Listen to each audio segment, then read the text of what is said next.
Welcome in the latest episode of that SEC podcast. I'm your host, Michael Bratton. I go by SEC Mike on Twitter, and I'm joined as always by my cousin Shane, who goes by Big Orange Balls on Twitter. What are you up to, you big Tennessee homer? Hey, buddy, what's going on? Hey, buddy, I just want to take a moment to wish you a happy Father's Day. Happy Father's Day to all the fathers out there. Shout out my dad, Shane. We just got back from our latest Kentucky bourbon trip, so that was a heck of a time. So shout out to the big man there that's kind of inspired this whole thing. But how you doing this Father's Day, buddy? Dude, I appreciate that, man. And you know, that's my kids. They were real nice. They got me all kinds of cards, all kinds of goodies and stuff. We're going to grill out here a little bit later.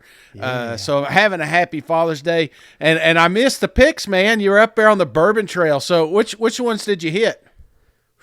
Man, almost too many to reference, Shane. But we went up to kind of off the. You know, in Kentucky, there's two different ways to handle it, Shane. There's we stay at a place called Bardstown. It's kind of like in the middle of Kentucky. It's kind of a small town, and they call that the world's center for bourbon, essentially. Right. And then there's Louisville, which has a ton of them, and that's more city. So we hit up the country, we hit up the city.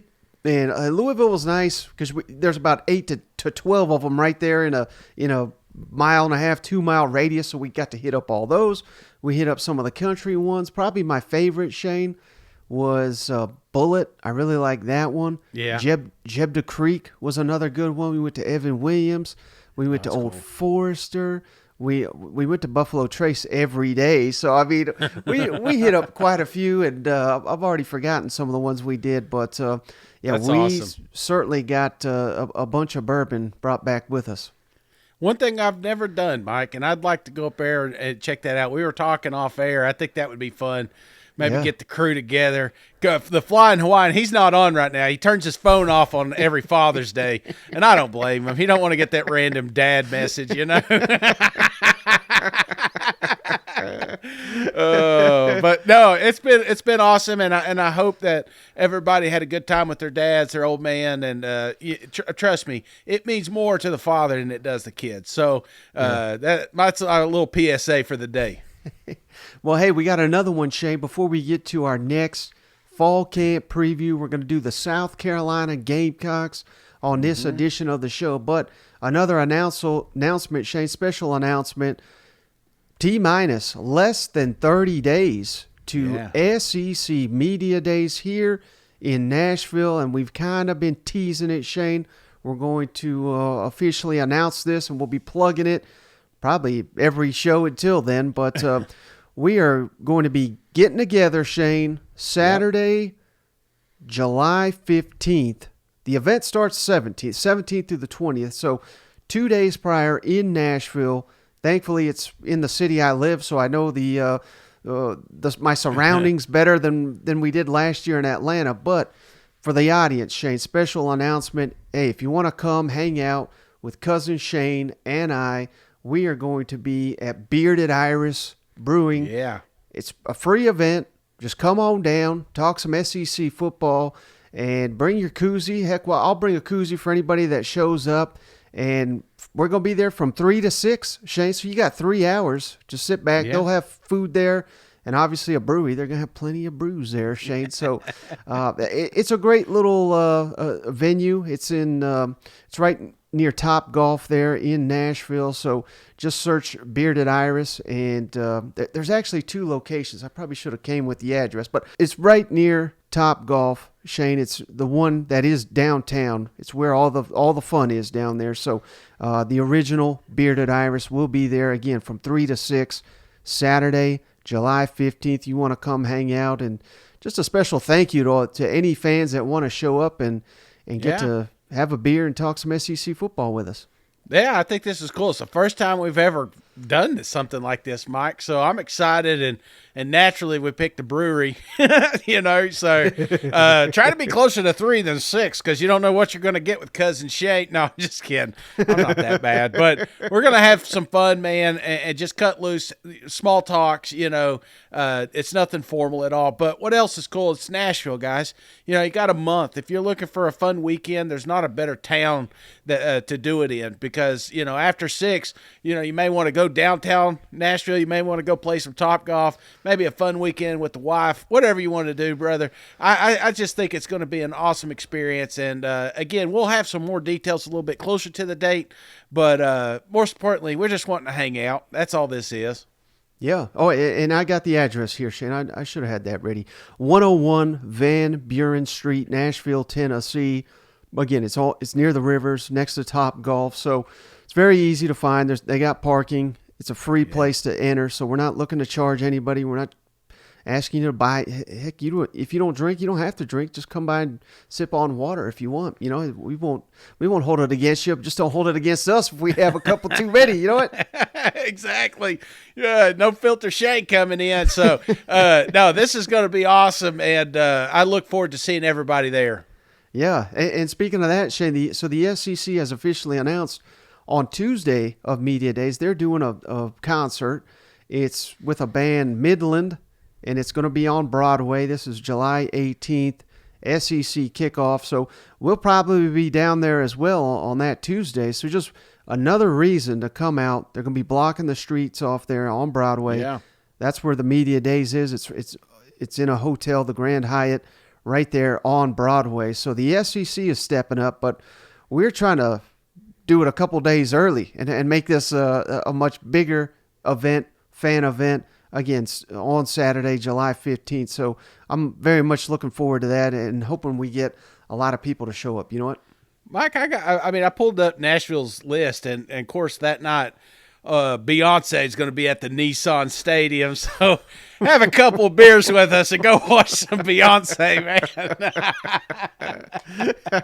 It's my ringtone. My wife calls. I wonder how. I don't think we have a lot of crossover with Beyonce, if I had to guess. Oh, you'd be surprised, man. I'm telling you, that Beyonce. I was raised in a house. This is a house full of women, man. Right. I joke. That's why I'm bald.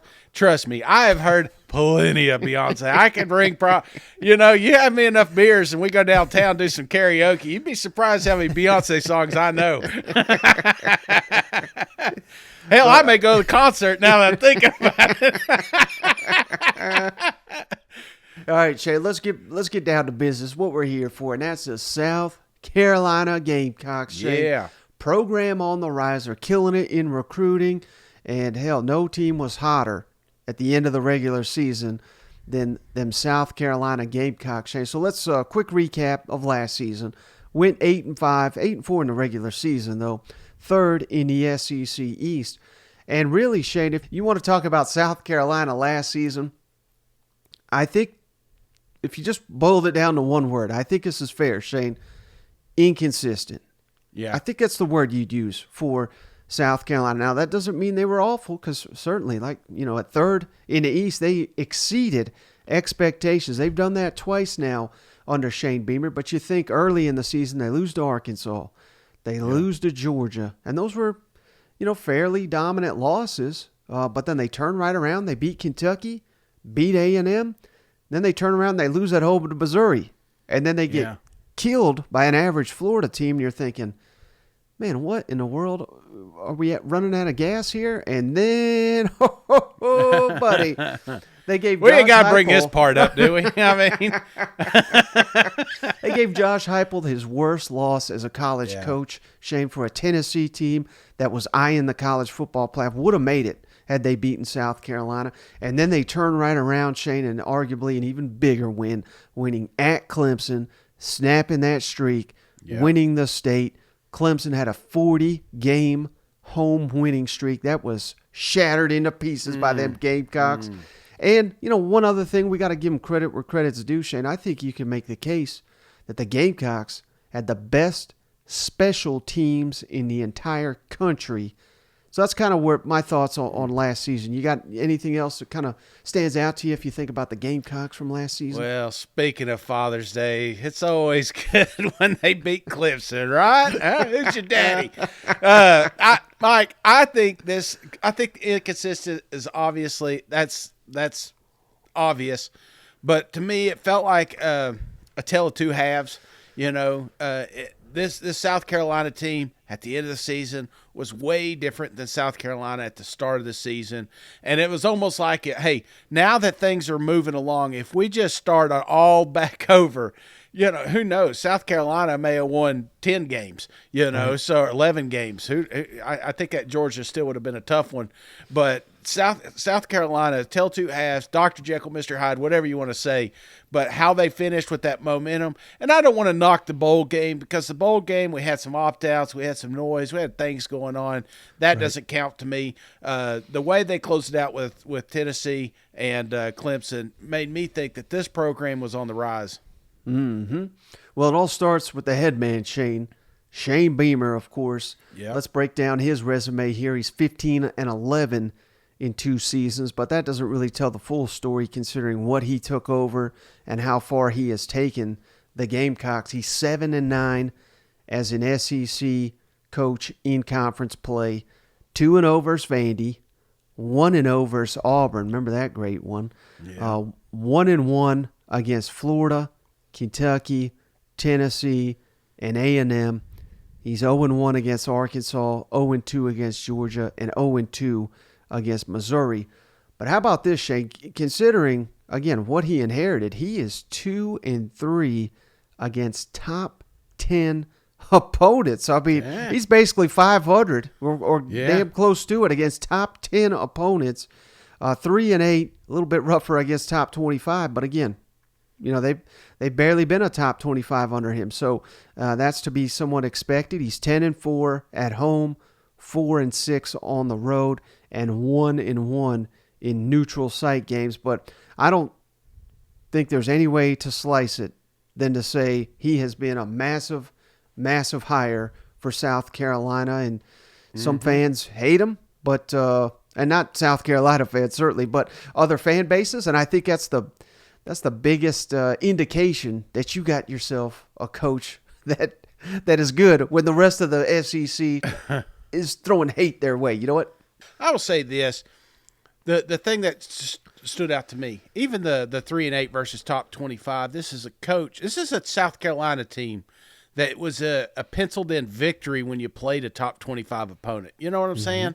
Mm-hmm. And now you can. Even now you're looking at 30, 40% a win. You can't go into Columbia and expect to win anymore. And I think that's important. That's the growth I'm talking about. There's time to hang banners, but it's kind of blows my mind because there was a lot of people that were, I don't know what you would say, like, even myself, I was like, this is an experiment. It felt like. Hiring Beamer, it felt like an experiment. Bringing in some of these coordinators out of the gate, you remember he had a tough time. It just felt like an experiment. It's like, let's just see if it works. They don't have the highest recruiting budget. Let's just see if it works. And it's working, Mike. It's working flawlessly. And I think that's the best part because now that South Carolina is becoming fun and exciting, the money's coming. The recruiting's coming. And then it's just launching the next chapter of Beamer's career down here in South Carolina. So, I think you look at these numbers, you can look at it 2 different ways. And I'm looking at it, again, as a fan perspective, that we're moving in the right direction. Yeah. Now, the biggest coaching change on this staff, of course, got rid of Marcus Satterfield, offensive coordinator, thank God. And we're bringing in Dow Loggins, who has got a crazy track record here, Shane, of a guy as young as he is that's been in the NFL for 16 seasons, many of those as an offensive coordinator. But last 2 seasons, Shane, he was at Arkansas as the tight ends coach. He's an Arkansas graduate. And there was some belief, Shane, that they were grooming him to be the next offensive coordinator to replace Kendall Browse. And I've even heard some speculation, Shane, that they're hoping down the line, now deep down the line, they don't want to see Sam Pittman go anytime soon, but maybe the next head coach for the Arkansas Razorbacks.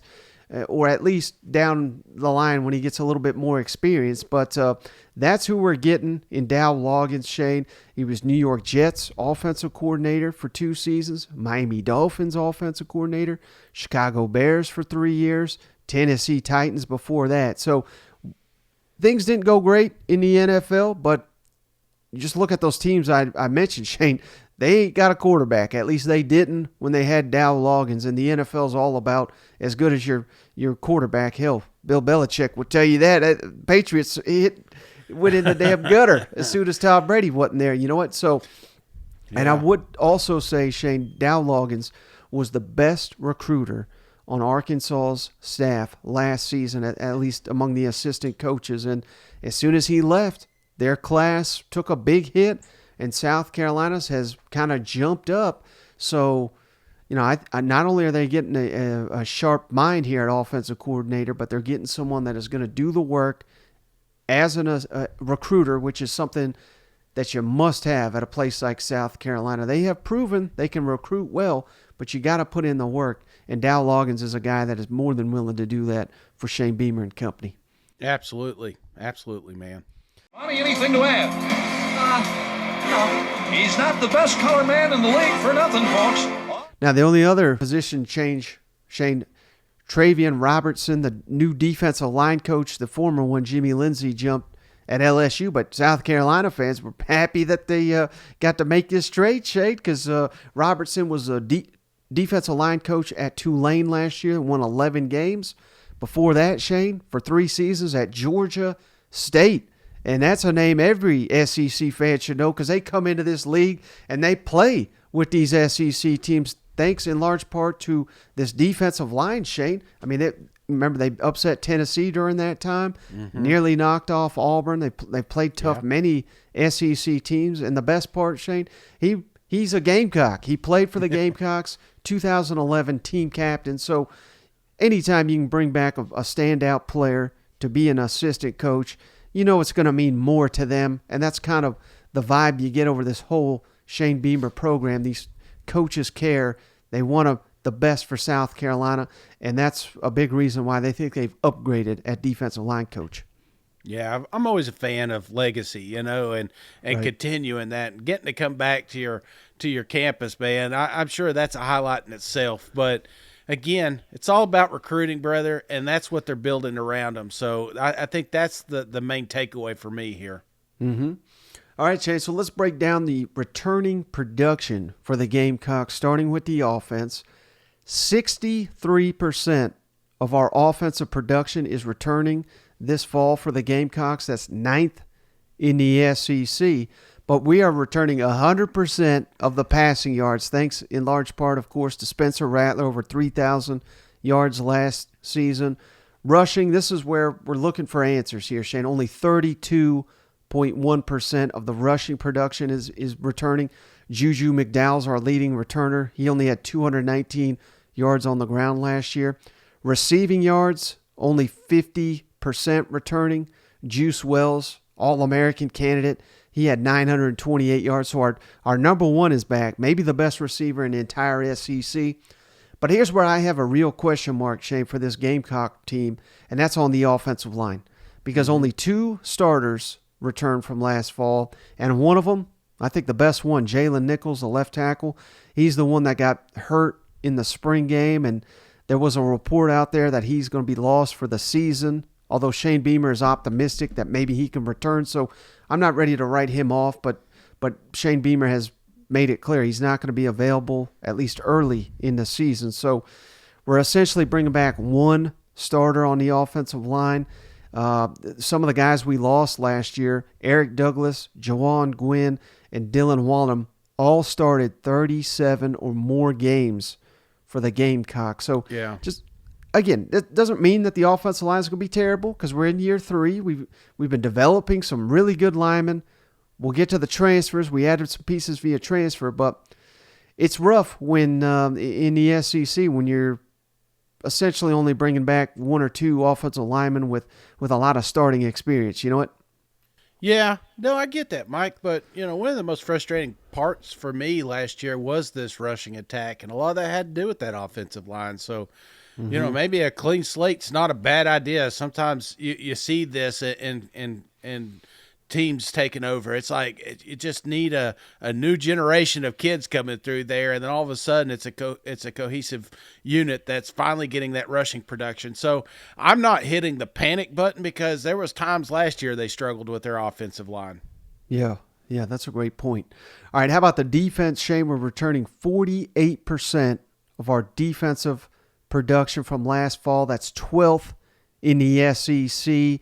Leading tackler Nick Emawari is back. He was a true freshman last year. He had 85 tackles. I believe 5 of the top 7 tacklers are back, so that's a good sign.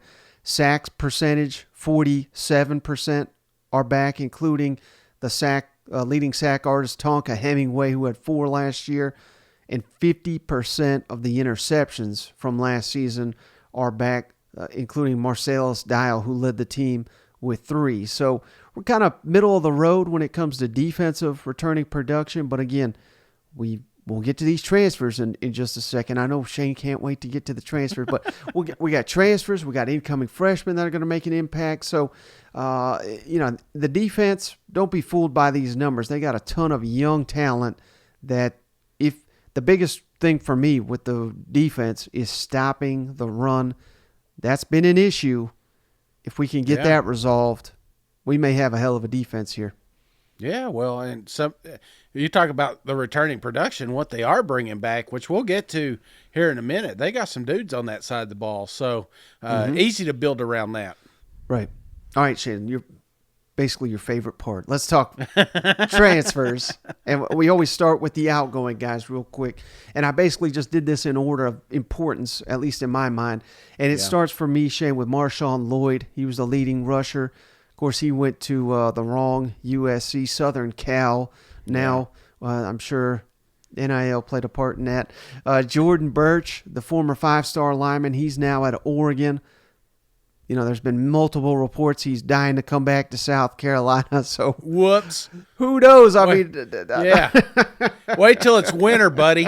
You know? You think it sucks now.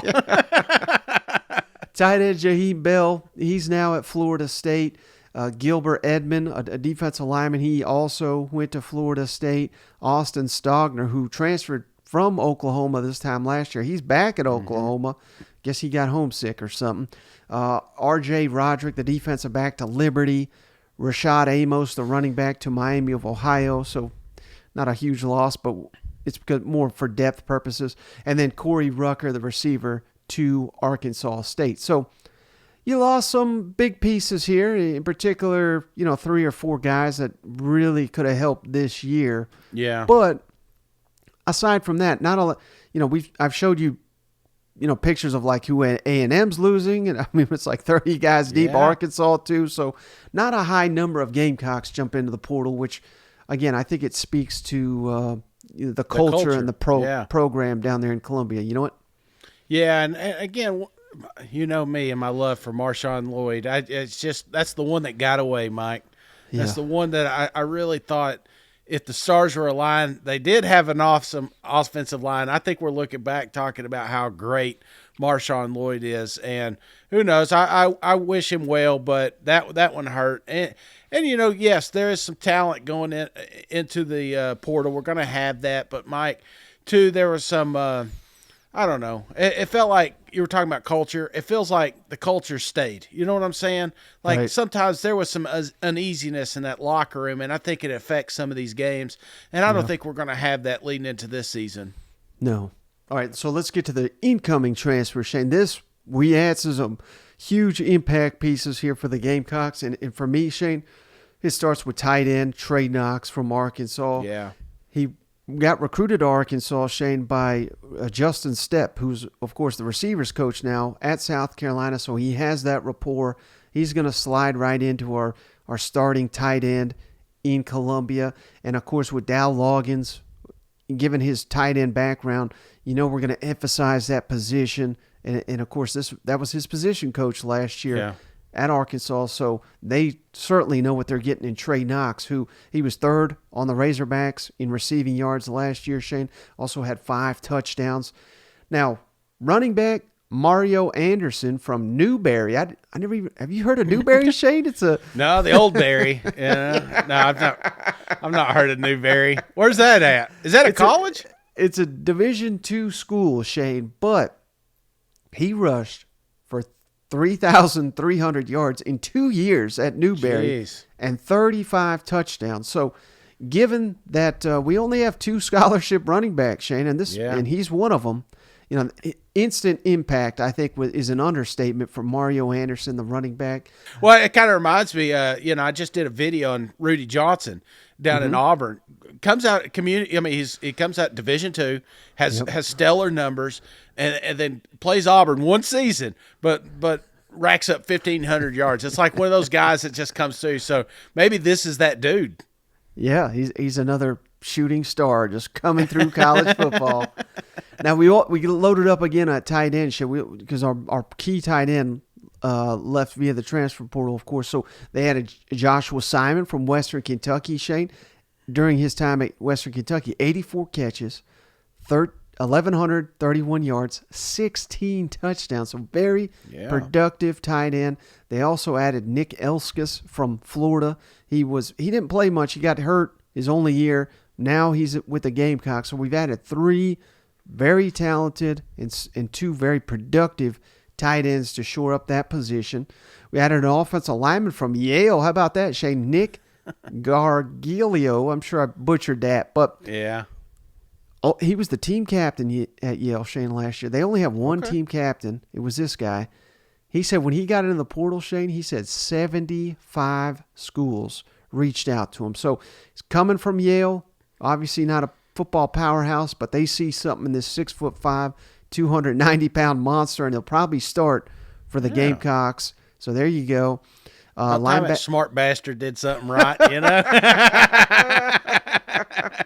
They had a linebacker, Jaron Willis from Ole Miss. Shane, he didn't play much last year, but he was a 4-star, number 19 edge player in the country. Receiver Eddie Lewis from Memphis, who had 94 catches, 1,173 yards, and 12 touchdowns. And then a little wild card here, Shane. They added, this is a familiar name to several East schools, D'Angelo Gibbs, who was at Tennessee. He was at Georgia, touted recruit. I don't know where he's been the last couple of years, but I remember, under Pruitt, he was on the Vols team, but he's going to come in as a defensive back, and just one of those deals, Shane, where you just never know. You take a chance on someone with immense talent. Hopefully he puts it all together and he finally lives up to his potential. But, don't write him off either. Yeah, one last shot, And I wonder if that has something to do with what's his name down there, Hardesty. I bet it did. I'm sure. Oh yeah, because that's probably where they cross paths. But I mean, obviously, identified talent, that's huge. But Mike, out of all of these, my favorite, without a doubt, is the tight ends. When I think of South Carolina, how they come out with these kicker U, wide receiver U. I'm telling you, South Carolina's had some doozies come through there at that tight end spot, and I think they nailed it. I was worried when Bell left, but they turn around and they bring in 2 bodies that are going to be very productive on that side of the ball. So let's get these tight ends involved. Yeah, no doubt. And then as for the recruits, Shane, they signed the number 17 recruiting class in the country. That's number 7 in the SEC last year, and they have got some potential impact players right out the gate, Shane. We got to start with the number 1 athlete in the country, Nicholas Harbor, 6'5", 225 pounds, has got Olympic speed. I mean, you want to talk about Jimmy Graham 2.0. Yeah. Who could be a tight end, but apparently Beamer says we're going to start Nicholas Harbor off at receiver to get the ball in his hands. We're talking an absolute freak show here that I cannot wait to see Nicholas Harbor take the field this fall. You know what? Absolutely. Take this body here, flip it on its head. Total opposite. That's what you got there in Columbia. Dude is going to be a phenom, and he's going to be so tough to keep off the field year 1. Yeah. So, again, just an exciting weapon emerging there in South Carolina. Yep. And then we got a ton of 4-stars that I think could make an impact, Shane. The number 21 edge defender, Desmond Umeozulu. I'm sure I butchered that, but Yeah. hey, we need pass rushers here. Number 6, interior offensive lineman Marquis Anderson. Number 19, defensive lineman Xavier McLeod. Number 18, linebacker. I'm already hearing tremendous things about this guy, Shane. Pup Howard.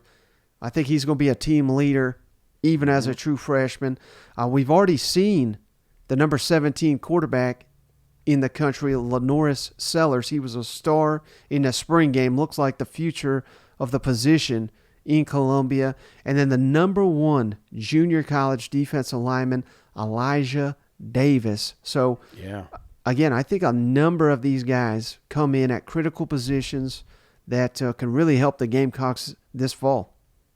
Yeah, because that's going to be their only hamstring is that they've got some depth issues, and Right. we're going to need some of these young kids to put on weight quick. We're going to need some of these young kids to get acclimated with the coaching staff quickly, and so that's how quick can you grow up? That's what I think about when I hear this recruiting class.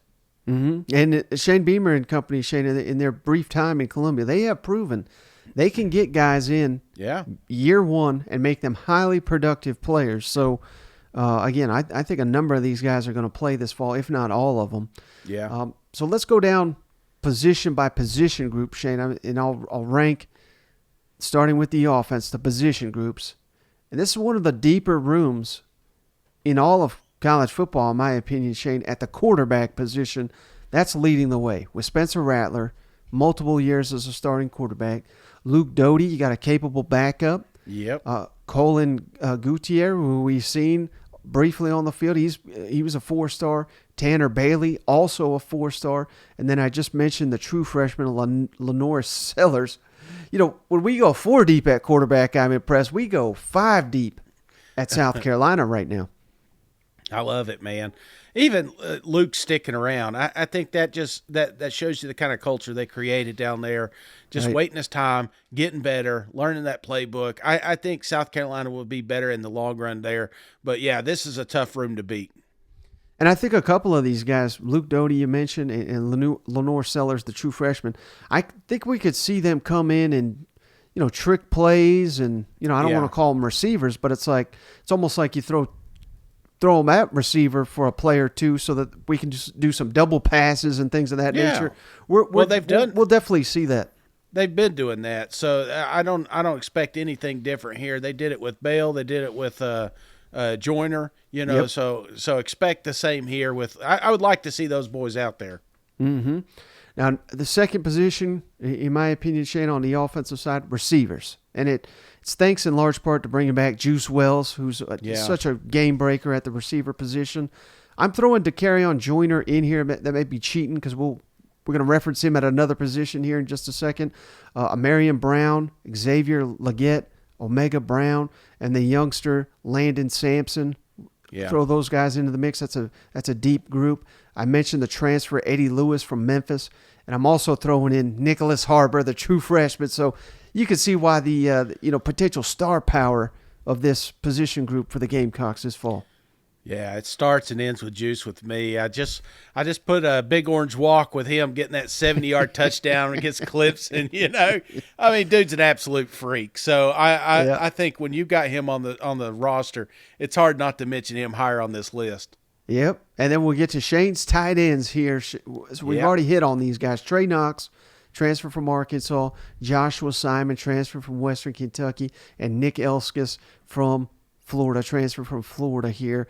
So it's rare that we have basically an entire tight end room, a transfer, but that's what we got. And we went from a complete unknown to, I think, a strength on this football team. Yeah, and I think it's going to be an exciting room. I think people are sleeping on Trey Knox. I don't think he's unlocked anywhere close to his real potential, and I hope they find it down there in Columbia. Right, yeah, and I'm glad you said that, Shane, because that's a thing that, you know, Arkansas didn't do a ton with the tight end position. Yeah. So maybe he was just ill-suited for that offense, and now that he's going to a more tight end-friendly offense, maybe he explodes this fall. Yeah. You know what? Absolutely. Well, it's an easy way to market when you do so much with your tight ends. So I think this was the steal of the portals, in my opinion, for South Carolina. Mm-hmm. Next position group on my ranking, Shane, offensive line. And we got some talent here, just largely inexperienced. I'm throwing Jalen Nichols in there, even though he's banged up at left tackle. Vershawn Lee's got some starting experience. And then this next group, Shane, very talented, but just have not seen the field a ton yet in the SEC. Ja'Kai Moore, Trey Jones, Tyshawn Wanamaker, and Ryan Rubaker. All these guys could be starters this fall for the Gamecocks. I mentioned Nick Gargiello from Yale, the transfer, the captain, and then Marky Anderson, who was a top 15 overall recruit at that position. I think he'll see the field potentially as well. So, again, we got talent, just lacking a little bit of experience on the offensive line. Yeah, I think so too. And then last is running back, Shane, and it's just because we got two scholarship running backs. That does not include Joyner, so maybe we could say three.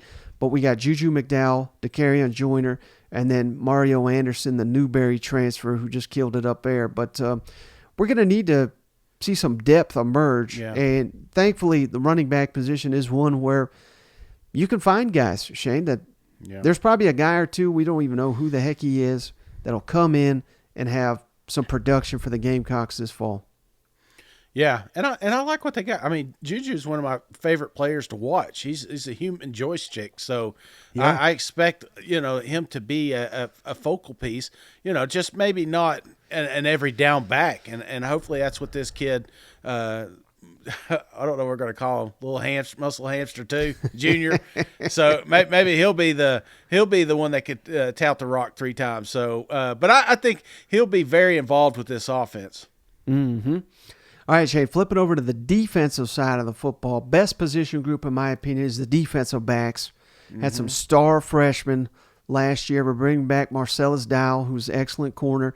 Nick Amawari, the safety, was freshman All-American, I believe, as was DQ Smith. It's rare that we got 2 freshmen All-American defensive backs, but that's what we had at Carolina. David Spalding's back, O'Donnell Fortune, Jalen Kilgore, and then youngsters Landon Greer, Jace Blackshear, Joseph Burns, B.J. Gibson, Keenan Nelson, Isaiah Norris, and the wild card chain, D'Angelo Gibbs. We got talent, we got experience, production. This is one of the best secondaries, I think, potentially in the entire SEC. Yeah, this is a mean looking group, brother, and this is why when we're going to get to the schedule here in a minute, I kind of lean toward them sometimes, just because this secondary is absolutely legit. They could go man on man with anybody they're playing in the SEC, and they're young, man. They're young. They're just going to keep getting better. So, I'm excited about this group. And they love to talk. I love that they're the shit talkers too. You know what I'm saying? It's like the best cornerbacks, I think, like Hayden Island and all that stuff. It's like, yeah, this is what I want to see. And not far off, Shane, linebackers. Second on my group, Mohamed Kappa's back, Debo Williams, Stone Blanton. That's a name to know, Shane. I think he's going to explode this year. Donovan Westmoreland, Bam Martin Scott. And that true freshman, Pup Howard, he'll see the field this fall as well. And then don't forget the Ole Miss transfer, Jaron Willis. So very talented group here that is ready to explode on the scene for the Gamecocks. Yeah. I mean, but a huge difference in the secondary. I mean, when we're doing 1 and 2, it's 1 and 2.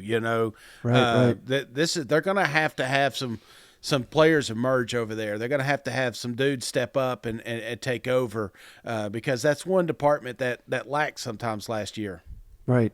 So that means last on my list, Shane, defensive line. We've got some star power, but we're lacking some depth, in my opinion. Tonka Hemingway, he was excellent. Alex Huntley is another good one. Jordan Strahan, who got banged up last year, but he came on strong his first year. We got Byron Thomas, Terrell Dawkins, Tyree Johnson, TJ Sanders, and Nick Barrett. We're adding that number 1 JUCO defensive lineman, Elijah Davis, and the freshman Desmond Umeozulu. He's got to have a nickname, as Shane would say, but we got some talent. But again, some of this depth I've not seen. So, and we all know in the SEC, brother, you have got to be deep on that defensive line. Yeah, that's the only thing, man. It's the big uglies up front, and Right. you don't realize how bad you need them when you ain't got them. So this is one group that's really going to have to. I mean, similar to linebackers, it's like we just need somebody, so a couple guys to step up. We need just put some weight on. Run the distance, because at the end of the season, we're not going to have the luxury of teams like Georgia and Texas A&M to just keep rotating. You're going to have some dudes out there the entire game. Mm-hmm. Now, I already referenced, Shane, arguably the best special teams in the country. Kicker Mitch Jeter's back. He was 11 for 11 last year. Yeah. Perfect kicker. And then, of course, Kai Kroger, who, in my opinion, best punter in the country. Yeah. All SEC. 5th in the country last year, 46 yards per punt. And, let's just mention Shane, he's 6 for 6 passing with 3 touchdowns. Come on now. I mean, he's got better passing stats. How deep is that quarterback room, Mike? Oh, yeah, Kroger. I mean, he's one of the best. You know what? Oh, dude, this special teams is. I mean, they're going to be doing classes on this group. I mean, it's just unreal what they're able to do. It blows your mind, and won them games, and will continue to win them games. So, absolute awesome unit here. Yeah. So here's the part, Shane, where I rank the top 10 Gamecocks like we would on the NCAA video game. And I'm going to start with Juice Wells, the receiver. I'm giving him 97 overall. One of the highest rated players in the entire game if it was out this year. A little bit of a drop-off, but I think it's just because it's inconsistency. It's got a ceiling to potentially, be a 99. We've seen him. But I'm going Spencer Rattler, 93. Yeah. If we can get some more consistency, maybe the change of a new offensive system will bring out the best of him. And people are going to mock this, Shane, because it's a punter. But I'm going Kai Kroger, 92 overall. He's just so good. You know what I mean? Maybe if Spencer Rattler can't get it done, we insert Kai Kroger back here. Now, biggest Kai Kroger fan right here, SEC Mike. The hell with Tennessee and Arkansas. No, give him the kicker. 90 overall safety, Nick Emawari, the sophomore. He was outstanding last year. 89 overall defensive lineman, Tonka Hemingway. He's outstanding. 88 corner, Marcellus Dial. 87, the other outstanding sophomore safety, DQ Smith. I know he's banged up, but I'm giving him the respect he deserves. Number 87 overall, left tackle, Jalen Nichols. 87 overall, kicker, Mitch Jeter. Again, he ain't missed yet. And then the transfer, Trey Knox, tight end. I'm giving him 86. So we got us some nice star power here in Columbia. Absolutely. And these are attributes I see moving up. I always think, when you're doing these, sometimes we're at the ceiling. I don't think we're at the ceiling with a lot of these guys here. Right. No, that's a great point, Shane. All right, so biggest camp questions that I have for South Carolina. Let's run through these and let's see what you think here, Shane. I think kind of the biggest question mark is the fit with offensive coordinator Dow Loggins and Spencer Rattler. They were saying all the right things in the spring. That carries over to the fall. If it does, I think we're going to have one hell of a combo, because if Dow Loggins can coach quarterbacks and call offenses in the NFL, who better than to get the most out of Spencer Rattler and get him ready for the NFL? This could be a match made in heaven. Yeah, and I think, Beamer addressed this. He's not looking for somebody to reinvent the wheel down here. Right. What they got has been working. They need to spruce it up a little, but that's what Loggins is going to do here. He's a new perspective, and so I don't expect much change here. So yeah, I'm not as concerned with the chemistry and the coaching as I am some of the other question marks I have for this team. Mm-hmm. Well, second question for me, Shane, is the offensive line, and just kind of finding our five, getting them gelled, getting them on the same page in a new offensive system.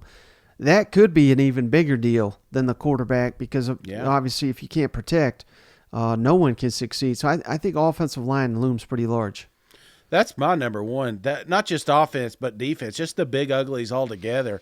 You know, they need to get all these dudes together and find a handful that can carry this team to a easily a bowl game. You know, so I think they've got to find it. They'll find the chemistry, but there's still some lingering question marks. It's like I'm afraid to put too much money on South Carolina, and a lot of it's to do with these guys. Right. So the only other thing is running back, Shane, and just finding depth at that critical position, because we all know in this league you can be down to your third, fourth, fifth running back in a hurry. That's pretty rare, but still, we can't load up 2 or 3 backs for the entire season, I feel like. Yeah, absolutely. And we don't want to take a step back either. I think South Carolina, Beamer, and them, they've got a lot of momentum right now, and we can't afford to drop that because, as you said earlier, it's not the easiest place to recruit right now, but it's getting easier the more wins that we keep putting under our belt. So I'd say recruiting and momentum is important. All right, Shane, your favorite part here, the schedule analysis here, and of course, before we get to, game-by-game predictions and all that, here's how I break it down, Shane. Games that I think the Gamecocks should win, games they are unlikely to win, and then the toss-up games. Does that make sense? That makes perfect sense, Mike. And just a reminder, we've got Gamecock glasses on here. We are diehard South Carolina fans in this scenario. If the stars align and the schedule's perfect and everybody stays healthy, this is what we think will happen. So just a quick reminder, because a lot of people, this is what gets drug out, and they're like, wait a minute, you said they beat so-and-so, and tomorrow you said you beat this one. So this is what I mean. As a South Carolina fan, this is what I think will happen at the end of the season, by the end of the season. I love the most common feedback we get, Shane, on YouTube and Twitter is, these guys understand how inconsistent they're being with these win-loss toss. You know what I mean? It's like, this is from a Gamecock perspective. Yeah. So let me know if you disagree with any of these, Shane. Games that should be wins right off the bat. We're just chalking these up. Furman, come on. Yeah. Come on now. Yeah. Mississippi State at home early in the season. I think that should be a win. Yeah. Bulldogs. He agrees. Mississippi State at home early in the season, new staff. I think you got to count that as a win too. Yeah, I think so. I think so here, Mike. You're going to have a young program over there, Arnett. I think this should be a win. And then Jacksonville State, same deal with Furman. Come on. God damn it. And Vanderbilt at home. You're not disagreeing with any of those, are you? No, neither is your dog, Mike. We are all lined up here. So there's our 4 wins. That's the thing about South Carolina. They never have an easy schedule. Right. So there's going to be a lot of toss-ups here. Now, the only one that I have is a likely loss, Shane, so at Georgia. And that's basically going to be across the board for every team that plays the Bulldogs. Yeah, don't be offended here. Now, can you beat them? Absolutely. But at Georgia, so, yeah, that's my loss. So, of all the previews we've done so far, Shane, this is the team that, in my opinion, has got the most toss-up games. Yeah. And you let me know if you may disagree with some of these, but right out the gate, North Carolina in Charlotte could be tricky. Maybe we move this to a win, but in my mind, it's... Hell, for some reason, North Carolina's the betting favorite for what that's worth. At Tennessee, you whipped them good last year. I realize that, but this is going to be circled by Josh Heupel and company. It's in Knoxville. So that to me is a toss-up. Florida at home, you probably should win that one, but hell, they whipped you good last year, so you can kind of see why I'm throwing that into the toss-up category. Yeah. At Missouri, again. I think a lot of South Carolina fans, maybe you do chalk it up as a win, but this is like years. Arkansas. You can't beat them, so it's like we can't just give you that one.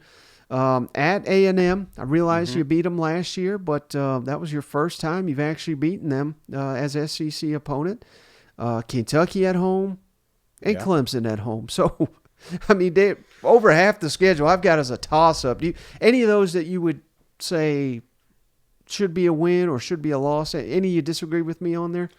Well, I'm a little bit of a homer anyway, but I think that North Carolina should be a win, just because I think they are just overrated and we'll get to it here in a second. But that's the only one I would lean. The other ones I got to go toss ups. Obviously, you mentioned Mizzou. That's one that you talk to any South Carolina fan like, oh yeah, we're going to win this. Mm-hmm. Kentucky, oh yeah, we're going to win that one.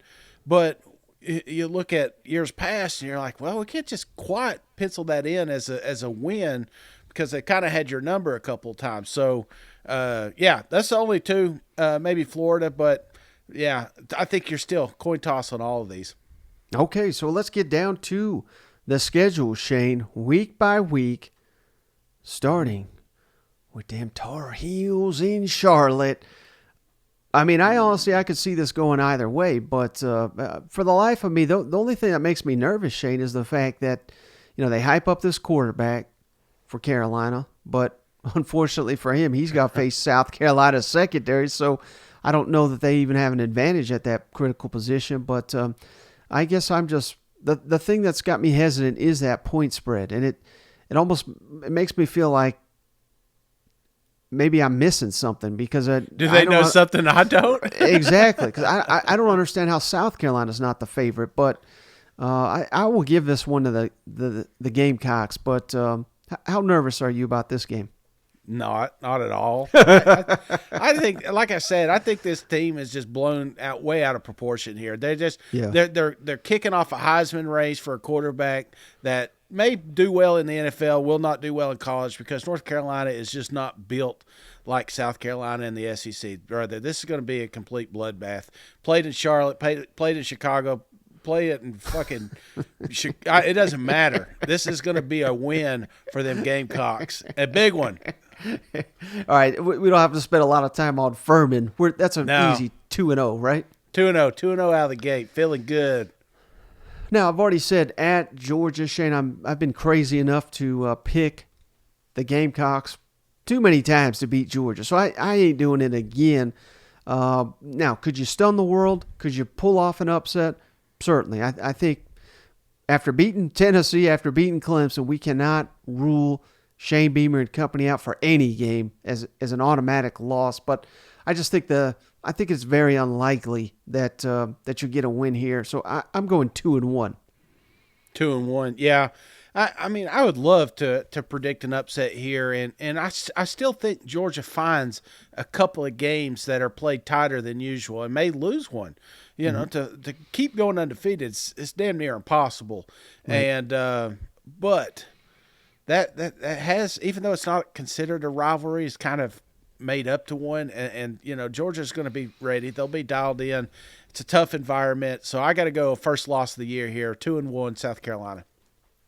Now, Mississippi State at home, it's a great opportunity to bounce back. Shane, new coach, new offensive coordinator, new defensive coordinator, going on the road. This is not going to be easy for Mississippi State. This is a big trap game. Yeah. And maybe we're underrating Mississippi State because of sometimes change is great, Shane, but yeah, sometimes it takes a while to get your footing. So I don't hesitate to say this is going to be some kind of easy victory, but give me the Gamecocks here. I think we're 3-1 after playing Mississippi State. Yeah, I think so too, Mike. And I don't think there's much of a hangover here after the Georgia game. Obviously, you don't want to see a loss, but there's going to be some that hurt more than others. I think everyone understands if you lose to Georgia, the two-time defending national champs. So I think there's a big bounce back, and the crowd noise will be pumped up. Hopefully this will be a night game. So, yeah, give me the third victory of the year. All right, how about at Tennessee, Shane? Get that ball out your blood. Ooh. Let's look at this unbiasedly. This game means a lot to both these fan bases, Shane, and now we've come to find out they will not be playing in 2024 unless these two meet in the SEC championship game, because it's not on the regular season schedule for the first time in well over a decade here. So that just adds fuel to the fire, and Tennessee whipped them 2 years ago in Neyland. South Carolina whipped the Vols in Williams-Brice. So this has been consecutive beatdowns. I don't think it's going to be a beatdown one way or another. You can easily talk me into South Carolina winning this game, but I just think this is going to mean the world to Tennessee after last season. I think this is another one, Shane, where it's going on the road. If it was in South Carolina, I'd pick the Gamecocks, but I'm going the Vols here. So give me 3-2. Oh, Mike, I'm going to need another beer talking about this one. I tell you, the thing I love about South Carolina is something that they were able to do, and they're going to be able to do this year, is these guys are going to be able to line up against our wide receivers and make it a true ball game. They don't have to play no zone, no nothing. They can play man-on-man, and that's what concerns me with this matchup. I think the biggest factor going into September 30th is Milton legit or not? Have we switched to Nico? What does the quarterback situation look like Tennessee? They've got some issues, too, up on the offensive line. So I think they pair well. I think this is going to be a tough-fought game, man. I think it's going to be close. And the Vol in me wants to, and we'll get to Tennessee at some point, Mike. But the fact of the matter is these teams hate each other. And it's going to be built up and built up. Like you mentioned earlier, Tennessee is not going to be overlooking South Carolina. Say what you want. They were overlooking South Carolina last year, and they got their asses handed to them. Embarrassed on national TV, drugged through the mud all offseason. Tennessee will be dialed in. They'll be ready. This is going to be a close game, but I'm going to give a slight edge to the Big Orange Vols. Ooh, okay. So we're both at 3-2 after 5. 3-2. Not a great record considering all the hype, but the great thing about this schedule is the second half significantly. I mean, it's tough, man. All the toughest games, I'd say, are right out the gate. Yeah. Florida at the midway point, Shane, they killed the Gamecocks last year, almost the reverse of everything we just said. South Carolina's going to want revenge big time in this matchup, and they will not be taking the Gators lightly. They whooped them last time. Yeah. It was in Columbia. So I think that happens again, Shade. I'm a little bit lower on Florida than most. I think that's safe to say. I think this will be a big, big bounce back for the Gamecocks and potentially set up a nice second half run. So give me 4-2 for them Gamecocks. And you're coming off that tough fought loss to Tennessee Vols. The good news about this schedule, Mike, is they got 2 weeks to prepare for this game. So win, lose, or draw with Tennessee, they're going to have plenty of time to get their mind rights and dialed in, something I think they weren't when they played Florida the last time. So this one here at home, it's going to be loud, it's going to be crazy, it's going to be wild. Give me big South Carolina. Yep. All right, how about next week, Shane, at Missouri. Again, this is one I think is not going to fly under the radar in Columbia, South Carolina. They want this one. They've let it slip through their fingers one too many times. We have been very high on Missouri. We think they could do big things this year. So this is by no means going to be a gimme game. But I think South Carolina has the pieces to go on the road. I wouldn't even call it an upset, Shane, but just a return home with the W. So give me them South Carolina Gamecocks, Shane. They finally snap his streak. That's what Beamer has done for the Gamecocks. Shane has snapped virtually every losing streak they've had. I think they snap another one here on October 21st. Give me them Gamecocks. Mike, I'm with you. And for so many years, we've penciled in Columbia or South Carolina as the winner of this game. Yeah. I've lost a lot of money betting on South Carolina in this game. And I think they get it right this year, Mike. If the stars are aligned, and I'm a Gamecock homer, I'm looking at that saying there's no reason we should lose to Missouri. We are a better team. So give me South Carolina, another victory here. We're starting to pick up some momentum, Mike.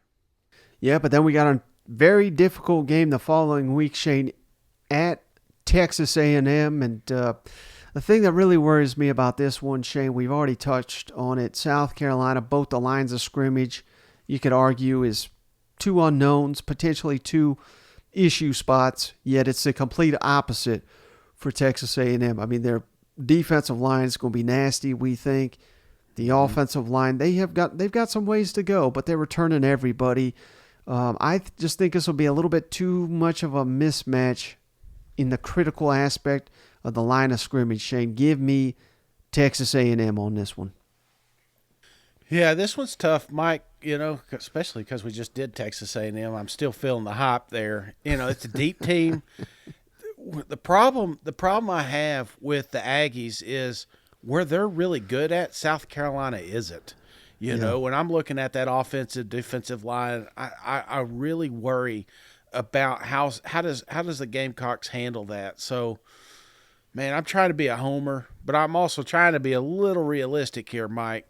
I'm looking at a handful of teams here on the back end of this schedule that truly are coin tosses. And when I'm thinking optimistically, I'm also assuming that A&M may not have their shit together. Maybe they fell flat on their face and their Jimbo's on the hot seat again. That's what you want if you're a South Carolina fan.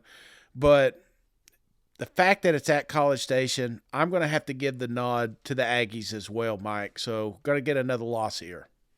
But the good news is next week, Jacksonville State, they're going to be going back to the wrong Jacksonville with a big old L. Give me them Gamecocks. You know what? Yeah, that's a big one, Mike. That's a big one. Get some of these young kids involved. The tail end of the schedule starting to loosen up a little bit, so give me another victory here. And you got to be careful, Shane. You cannot overlook Vanderbilt. They've given you some tough matchups here recently. A little bit of a trap game because of Kentucky's looming large, Clemson's looming large, but we've already said it. This should be a win. Give me the Gamecocks to beat Vanderbilt yet again. Yeah, this should not be a game, Mike. This honestly, this should be the whale show. This is giving Juice an opportunity to win a Heisman Trophy here. So, yeah, big win here for the Gamecocks. Now, late in the season, Kentucky comes to town, usually early in the season, so it's kind of weird to see it this late in the year, Shane, but this is developing into a nice little rivalry. We've not forgotten what old Mark Stoops said at Media Days last year, and I think, that certainly put some extra fuel on this fire. And thanks to comments like that, thanks to annual showdowns on the recruiting trail, South Carolina's not going to overlook Kentucky. Give me another big win for Shane Beamer and company over Mark Stoops. Mike, this is going to be a fun game, isn't it? I love when these two get chirping and going back and forth to each other. I think, this is going to be it's going to be back and forth. It's going to be like them two just punching each other in the middle of the ring. Right. But I love South Carolina in this matchup for some reason. I'm thinking about it at home. Columbia just going crazy. Sandstorm played for 8,000th time. Give me a South Carolina win here. Yeah. So then it comes down to the rivalry game against Clemson. I realize they snapped the streak, Shane. Clemson has struggled at quarterback here recently. They made the change at offensive coordinator, much like South Carolina, except they're bringing in the guy from TCU who revolutionized that offense, and they got massive talent, particularly on the defensive side there for Clemson. I realize, Shane, that we have flipped this rivalry. This game is going to mean the world to the Gamecocks and that fan base, but I just think Clemson is just too strong, too talented, and got too good of a coach, Shane. So give me them South Carolina Gamecocks 2-0. Get the hell out of here, Dabo. 9-3. Josh Payton jumped on here for a minute. A streak over 2-game winning streak for the Gamecocks in this one, Shane. And I think, even though we suffered a couple setbacks, I think 9-3 with an opportunity to win a 10th game in a bowl game, with those 3 losses being on the road. Again, that's, South Carolina fans are not going to be having a parade for 9-3, but I think that's a serious, serious step in the right direction. And I think most Gamecocks, with arguably the toughest schedule in the country, I think they'd be pretty good with 9-3. Yeah, man. Oh, I agree. And looking at the Clemson game, it's like, this is a game you always penciled in as a loss, and I don't think you do that anymore. I think Spencer would like to get one more on his way out. You know what I'm saying? Take that, Dabo. So give me another win here for them South Carolina Gamecocks. I ain't ever picking that damn team. Ugly ass orange. Get out of here. I mean, by this time, I'm not trying to understate how big of a win this could be, but hell, who knows, Shane? That Clemson could be 7-5 or some.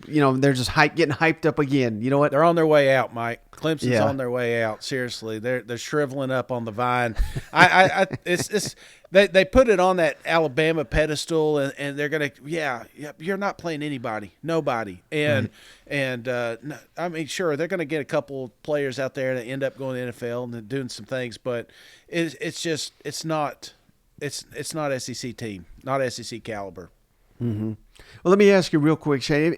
Any game on here for South Carolina that you think is maybe the most critical to having just an outstanding season? In any game that could be at the beginning, could be at the end. North Carolina, I've heard a lot of people say the importance of that one. But for me, Shane, I think to having a really great season, I think it's that Tennessee game. And I think it's because it's winnable. I think it's because you're trying to climb. You were third in the East last year. You to get to second, you got to go through Tennessee. It's in Neyland Stadium. That would be another program-defining win, I think, for Shane Beamer and company. I think Tennessee. I think that looms as a realistic win for the Gamecocks. That's kind of why it's at the top of my list. Yeah, that one in the Florida Gators, just the way that game was played last year, I've got the Gators a little bit higher just because it launches the second half of this season. And because you want to talk about winnable games, every team that they play there on out is a winnable game. So I think that's more important for me. But I do get the Tennessee game. I understand why that's going to be fun. That's going to be exciting. Vol fans expect to win that one. South Carolina fans probably expect to win that one. But we should go to that game, Mike. We try to go to one of these every year. We should definitely do the Tennessee South Carolina game. I think that would be freaking awesome. But yeah, that's the one that stands out to me. And you could make the argument with Mizzou. That's another one that just kind of sneaks in there, and it's a game that we always thought South Carolina would win, but they keep losing. And if you come ill prepared, then you're facing another loss. Then you go to Texas A&M. I mean, it's tough. That's a tough emotional loss if you win at Mizzou. So those two games, those are the ones I'm looking at. Well, buddy, that's all I got for you on this episode of the show. Deep dive on them Gamecocks. You have to tune in to see who we covered next. Not even Shane knows at this point. So no. I'm glad I was able to get you with that Clemson. I hope I got the audience there too. So you got anything before we hop off the line? No, man. Again, one of my favorite time of years is looking at these schedules and kind of just formulate what I think could happen, might happen. We're all doing it. Even non-homers are doing it. So you ask anybody, they got their own opinions. But I appreciate you, brother, all the work you put into this one. And don't forget, pencil in those dates there in Nashville. Should be a pretty fun event, and I can't wait to see y'all. Absolutely. Well, brother, happy Father's Day one more time. Go enjoy your barbecue. Happy Father's Day out there to all the dads out there. But that's all we got on this episode. We'll catch you on the next one. All right. See you guys. Go Gamecocks.